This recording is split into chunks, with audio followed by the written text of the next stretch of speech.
Hello family, সবাই তোমরা কেমন আছো? আশা করছি তোমরা সবাই ভালো আছো। তো দেখো, আমি আজকে বানিয়েছি গাজর আর মূলার আচার। এটা আমি কেটে অল্প রোদে শুকাতে দিয়েছি যাতে জলটা টেনে যায়। সাথে কাঁচা লঙ্কা দেব আর জলফাই দেব। দেখো, সবগুলি আমি একসাথে করে নিয়েছি এগুলো। আর আমি আগেই ভালো করে ধুয়ে শুকিয়ে এগুলো আমি আচার বানাবো যাতে জল এক ফোঁটাও না থাকে। আর এখন আমি নুন দিয়ে দিয়েছি। আর তোমরা যদি একবার এই আচারটা বানিয়ে খাও তাহলে বলবে যে না, কি বানিয়েছি। তো তোমরা দেখতেই পাচ্ছ, এখানটায় আমি সাদা সরিষা আর কালো সরিষা অল্প মিক্সিতে আমি গ্রাইন্ড করে দিয়ে দিয়েছি। এটা বেশি মিহি করিনি আমি। আর এখানটায় দেব আমি হলুদ গুঁড়ো, সাথে দেব আমি লঙ্কার গুঁড়ো।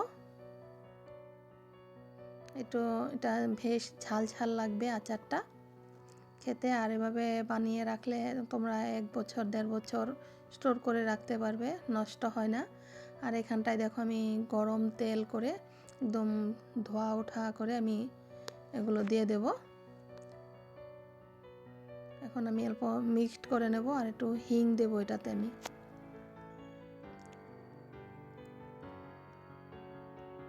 আর তোমরা কে কোথায় থেকে আমার ভিডিওগুলো দেখছো কমেন্টে জানিও।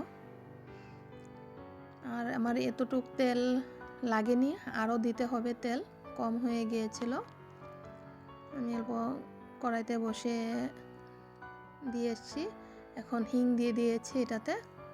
আর এখন ভিনিগার দেব। এখন একটা খুন্তি দিয়ে আমি ভালো করে এটা সবগুলোকে মিক্সড করে দেব। আর দিয়ে দেবো যে আচারের মশলাটা আমি বানিয়েছিলাম আর একদিন দেখিয়েছিলাম তোমাদেরকে, ওই মশলাটাই দিয়েছি। আর এই মশলাটা দিলে একটা দুর্দান্ত ফ্লেভার আসে আর ভীষণ টেস্ট হয় খেতে। আর তোমরা এভাবে ঘরে একবার ট্রাই করে দেখো, ভীষণ টেস্ট হয় খেতে। তো আমি এগুলো সবগুলো আমি ভালো করে মিক্সড করে আমি রোদে দিয়ে দেবো কাচের বয়মে ভরে।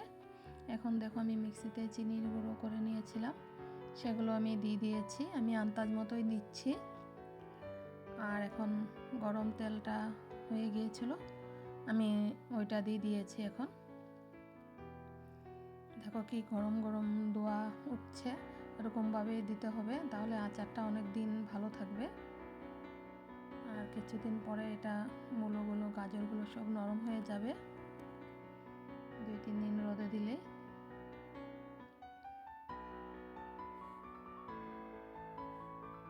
আমার এটাতে তেল প্রায় 1 লিটার লেগেছিল। আর যদি লাগে পরে দেবো আমি গরম করে তেল। তো দেখো, কাচের বয়ম নিয়েছি, সেটাতে ভরে দিয়েছি এখন। তাহলে এখনকার মতন আসি, সবাই ভালো থেকো, সুস্থ থেকো।